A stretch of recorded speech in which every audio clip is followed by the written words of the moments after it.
नमस्ते बच्चों, मैं Tripti Sangani Saraswati group of education channel, जो आपकी एजुकेशन चैनल है, उसमें आप सभी का स्वागत करती हूँ।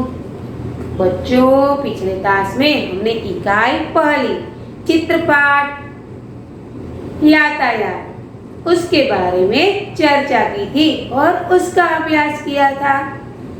आज हम इस क्लास में इकाई दूसरी गिनती 1 से 50 का अभ्यास करेंगे। वैसे तो आपकी किताब में 21 से 50 तक की गिनती दी गई है, लेकिन हम तो यहाँ पर 1 से 50 तक की गिनती का अभ्यास करेंगे। ठीक है? गिनती यानी क्या? गिनती यानी गणना, संख्या। ठीक है? तो हम अपनी इकाई शुरू करें उससे पहले क्या करना पड़ेगा यार? उसके पहले हमें अगले क्लास का पुनरावर्तन करना पड़ेगा। ठीक है? तो चलो हम पिछले क्लास में जो सीख गए उसको फिर से दोहरा लेते हैं। बच्चों, पिछले क्लास में हमने सीखा था कि यातायात का अर्थ क्या होता है, यातायात के मार्ग कौन कौन से हैं, यातायात के कौन कौन से साधन है ना। फिर हमने बाघ के चित्र की चर्चा की थी। चलो फिर से दोहराए। यातायात का अर्थ क्या होता है? यस, यातायात का अर्थ होता है एक जगह से दूसरी जगह जाना। जब इंसान को एक जगह से दूसरी जगह जाना होता है तब तो शायद वो पैदल चलकर भी जा सकता है, लेकिन यदि बहुत दूरी पर जाना हो तो क्या करना पड़ेगा? यस, किसी साधन का इस्तेमाल करना पड़ेगा। हमने ये देखा था कि पुराने जमाने की बात करें तब लोग एक जगह से दूसरी जगह जाने के लिए पशुओं का इस्तेमाल करते थे।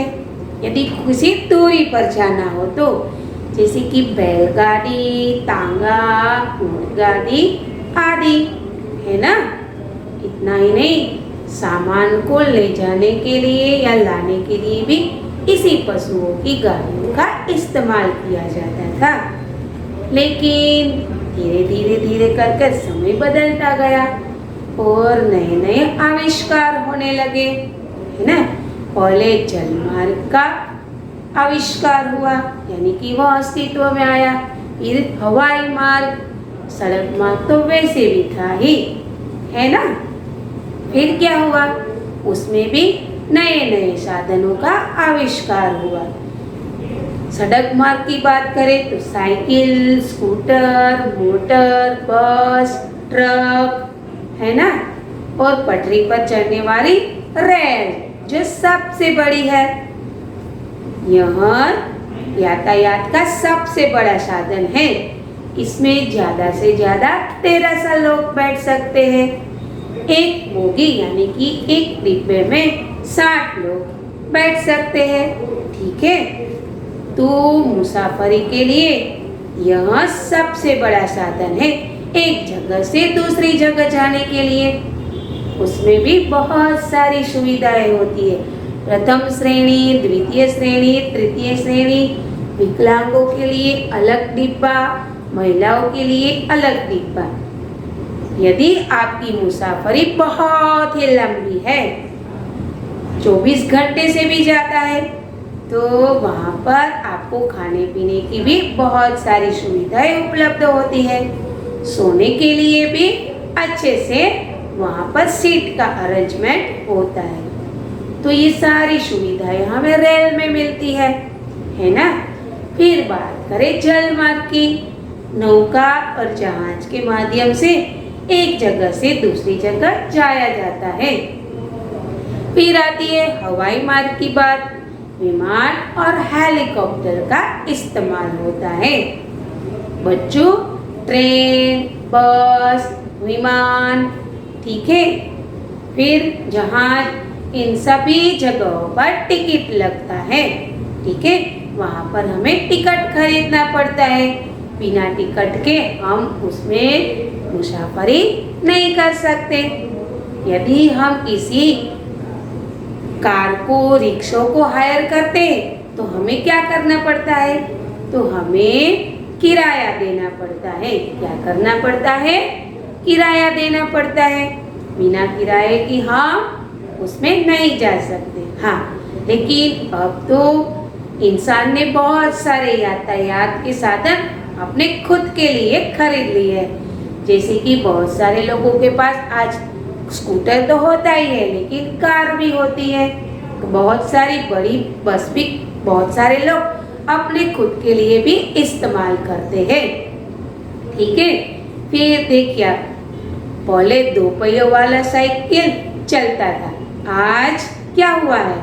आज 3 पहिए वाली रिक्शा, 4 पहिए वाले मोटर कार, ठीक है, फिर बस, ट्रक, ट्रैवल्स, इन सारे साधनों का इस्तेमाल हो रहा है एक जगह से दूसरी जगह जाने के लिए। ठीक है, यह हुई प्रथम चित्र की बात। फिर बात करें दूसरे चित्र की। कौन सा था? बाघ का। बाघ किसे नहीं अच्छा लगता? हर किसी को अच्छा लगता है। वहाँ बहुत सारी सुविधाएं उपलब्ध होती है ना, बैठने के लिए, खाने पीने के लिए। लेकिन बाग में हमें क्या सावधानी रखनी चाहिए बताइए? यार, हमें हरी हरी घास को नहीं तोड़ना चाहिए, ना ही बड़े बड़े पेड़ों के पत्ते तोड़ने चाहिए, और ना ही छोटे छोटे फूलों के पौधों से फूल टूटने चाहिए, क्योंकि उसकी शोभा उसी में है।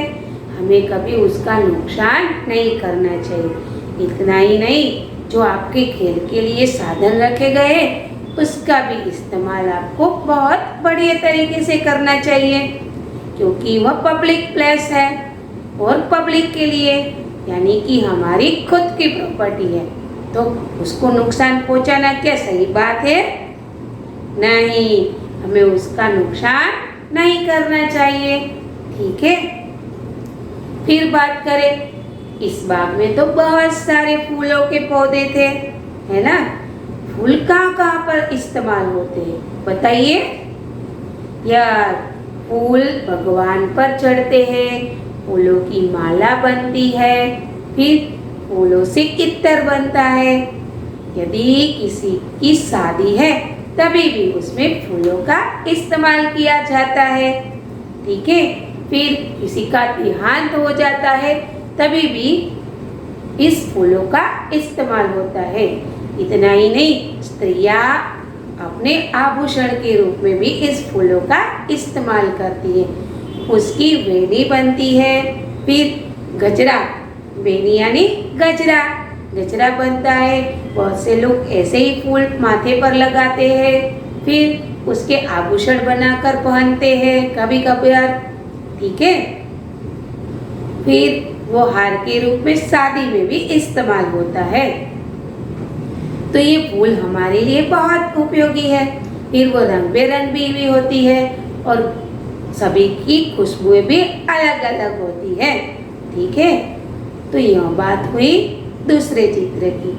फिर हमने चित्र कहानी का अभ्यास किया था, चरवाहा और बाघ, है ना? चरवाहा कैसा था? तो चरवाहा झूठ बोलता था। वह झूठ बोलकर दूसरों को परेशान करता था।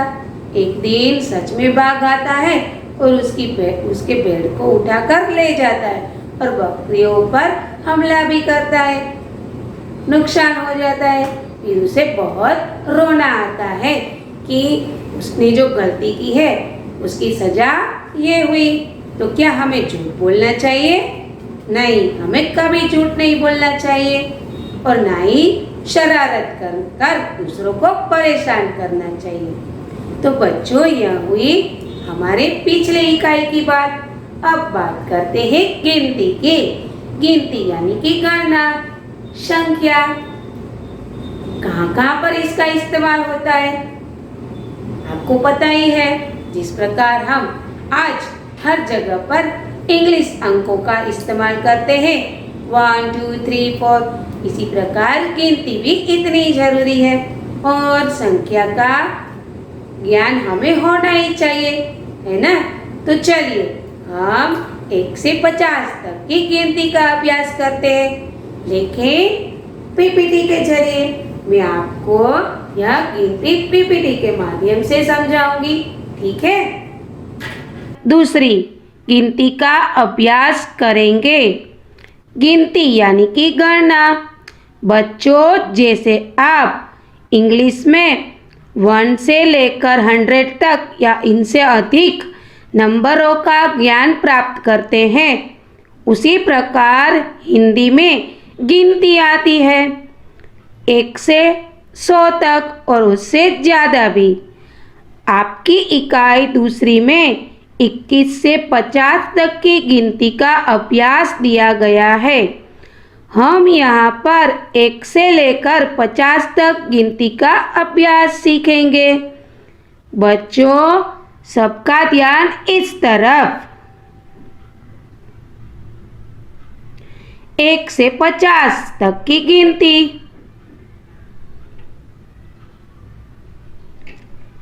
1 यानी कि 1, 2 यानी कि 2, 3 यानी कि 3, 4 यानी कि 4, 5 यानी कि 5, 6 यानी कि 6, 7 यानी कि 7, 8 यानी कि 8, 9 यानी कि 9, 10 यानी कि 10। बच्चों, आप यहाँ देख भी सकते हैं कि इंग्लिश अंक को हिंदी में कैसे लिखा जाता है। फिर से दोहराती हूँ। 1 यानी कि 1, 2 यानी कि 2, 3 यानी कि 3, 4 यानी कि 4, 5 यानी कि 5, 6 यानी कि 6, 7 यानी कि 7, 8 यानी कि 8, 9 यानी कि 9, 10 यानी कि 10। अब आगे बढ़ते हैं। 11 यानी कि 11, 12 यानी कि 12, 13 यानी कि 13, 14 यानी कि 14, 15 यानी कि 15, 16 यानी कि 16, 17 यानी कि 17, 18 यानी कि 18, 19 यानी कि 19, 20 यानी कि 20। फिर से दोहराते हैं। 11 यानी कि 11, 12 यानी कि 12, 13 यानी कि 13, 14 यानी कि 14, 15 यानी कि 15, 16 यानी कि 16, 17 यानी कि 17, 18 यानी कि 18, 19 यानी कि 19, 20 यानी कि 20। और आगे बढ़ते हैं। आपके अभ्यासक्रम में 21 से गिनती शुरू होती है। 21 यानी कि 21, 22 यानी कि 22, 23 यानी कि 23, 24 यानी कि 24, 25 यानी कि 25, 26 यानी कि 26, 27 यानी कि 27, 28 कि 28, 29, 29, 30 यानी कि 30 यानी कि 30। फिर से दोहराते हैं। 21, 22, 23, 24, 25, 26, 27, 28, 29 और 30।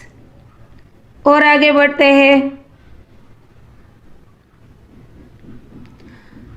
31 यानी कि 31, 32 यानी कि 32, 33 यानी कि 33, 34 यानी कि 34, 35 यानी कि 35, 36 यानी कि 36, 37 यानी कि 37, 38 यानी कि 38, 39 यानी कि 39, 40 यानी कि 40। फिर से दोहराते हैं।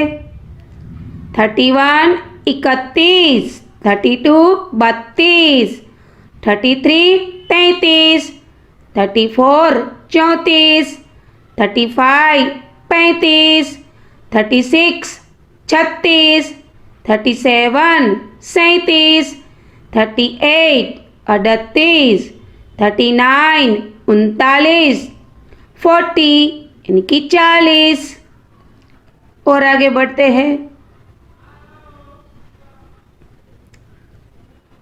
41 यानी 41, 42 यानी कि 42, 43 यानी कि 43, 44 यानी कि 44, 45 यानी कि 45, 46 यानी कि 46, 47 यानी कि 47, 48 यानी कि 48, 49 यानी कि 49, 50 यानी कि 50।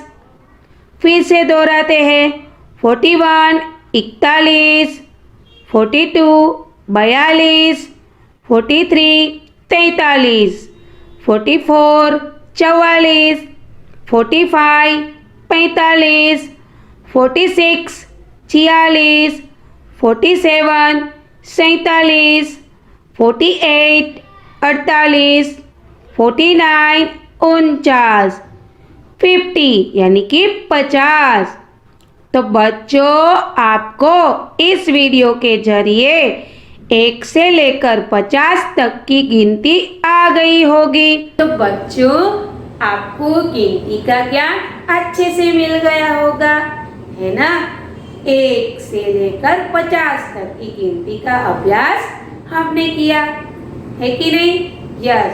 अब बच्चों, आपको यह ध्यान रखना है कि जब आप इंग्लिश अंक लिख रहे हैं तब आपको साथ में हिंदी अंक भी लिखने, लेकिन होमवर्क में। समझ में आया? होमवर्क में। चलो फटाफट से हम रिकॉल कर लेते हैं। 1 2 3 4 5 6 7 8 9 10, 11 12 13 14 15 16 17 18 19 और 20, 21 22 23 24 25 26 27 28 29 30, 31 32 33 34 35 36 37 38 39 और 40, 41 42 43 44 45 46 47 48 49 और 50। आ गया कि नहीं?